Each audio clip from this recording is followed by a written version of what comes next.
দর্শক, এই মুহূর্তে প্রচারের আরো খবর জানতে চলে যাচ্ছি ময়মনসিংহের ভালুকায়। সেখান থেকে আমাদের সাথে যুক্ত হচ্ছেন প্রতিনিধি জাহাঙ্গীর আলম।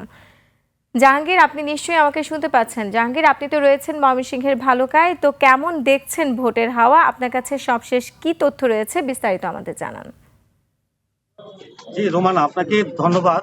আমি আছি ময়মনসিংহ 11 ভালুকার যে নির্বাচনী আসন, সেটি ভালুকার পৌরসভার গ্যাস লাইন এলাকায়।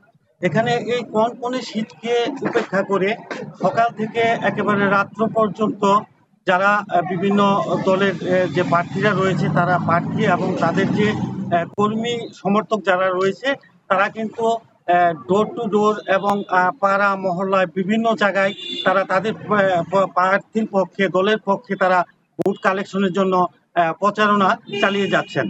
আমি যদি একটু বলার চেষ্টা করি যে ময়মনসিংহ বিভাগের মধ্যে ভালুকার 11 আসনটি একটি গুরুত্বপূর্ণ আসন। এটি শিল্প এলাকা হয় এবং এই এলাকাতে ভোটার এবং জনসংখ্যার দিক থেকে বিবেচনা করলে এখানে যে বিগত সময় যে নির্বাচনগুলো হয়েছে, প্রতিটি নির্বাচনী উৎসবমুখর পরিবেশে মধ্য দিয়ে হয়েছে।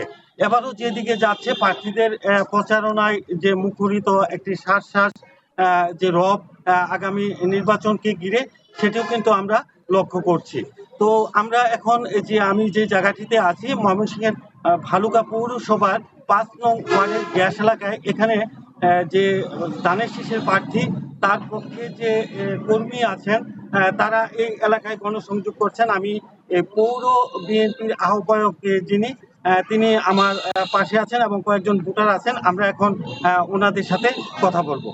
তো আমরা একটু জানতে চাইবো যে আপনারা এই বিএনপি যে প্রার্থী আছে, তাদের প্রতি কিভাবে আপনারা ক্যাম্পেইন করছেন এবং এই আসনটিতে আপনাদের আগামী রেজাল্ট কি হবে বলে আপনি মনে করেন?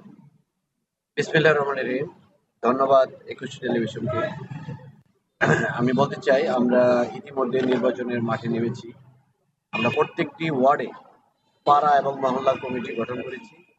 পাড়া মহল্লা কমিটির মাধ্যমে একটি কেন্দ্র কমিটি গঠন করেছি। সেই কমিটির মাধ্যমে আমরা নির্বাচন পরিচালনা করছি এবং এখানে আমাদের যারা নেতাকর্মী আছে, তারা ডোর টু ডোর ওয়ার্ক করে যাচ্ছে, ধানের শীষে ভোট প্রার্থনা করছেন এবং আমরা যে সারা পাচ্ছি, ইনশাল্লাহ এই আসন থেকে ধানের শীষ বিপুল করে জয় হবে, এটা আমাদের কথা।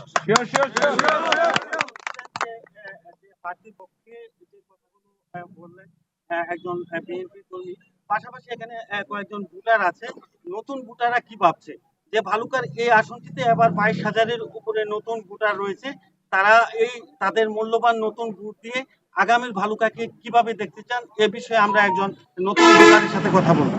তো আমরা এই যে সামনে নির্বাচন, নতুন ভোটার হিসাবে আপনি কিরকম প্রার্থীকে এই এলাকার? ধন্যবাদ 21 টিভির প্রতিনিধি যিনি আছেন ওনাকে, আমাকে আজকে এই সময় 21 টিভির মাধ্যমে দেশবাসীর উদ্দেশ্যে আমি বলতে চাই, দীর্ঘ 17টি বছর ফ্যাসিস্ট সরকারের আমলে আমরা যদিও 10 বছর আগে ভোটার হয়েছি, আমরা আমাদের কাঙ্ক্ষিত প্রার্থীকে আমরা ভোট দিতে পারিনি।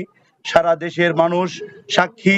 তারই ধারাবাহিকতায় এই ফ্যাসিস্ট সরকার দেশ ত্যাগ করার পরে যে নির্বাচন আগামী 12ই ফেব্রুয়ারি এই সরকারের আন্ডারে হতে যাচ্ছে, আমরা আশাবাদী এই ভোট সুষ্ঠু হবে এবং আমাদের কাঙ্ক্ষিত ভোটের মাধ্যমে আমাদের যিনি প্রার্থী জননেতা জনাব ফখরুদ্দিন আহমেদ বাচ্চু সাহেবকে আমাদের দেশনায়ক তারেক রহমান ধানের শীষ দিয়েছেন, আমরা ওনাকে ইনশাল্লাহ আমাদের কাঙ্ক্ষিত ভোট দিয়ে এবং ভালুকার যে নতুন প্রজন্মের যে ভোটার ভাইয়েরা বোনেরা সকলেই এই ধানের শীষে ভোট দেওয়ার জন্য অধীর আগ্রহে বসে আছে। আমি একটু আপনাদেরকে জানিয়ে রাখি যে এই এলাকায় মোট ভোটার সংখ্যা রয়েছে 3,58,000-এরও বেশি। তার মধ্যে তার অর্ধেকের চেয়ে কিছু বেশি রয়েছে মহিলা ভোটার।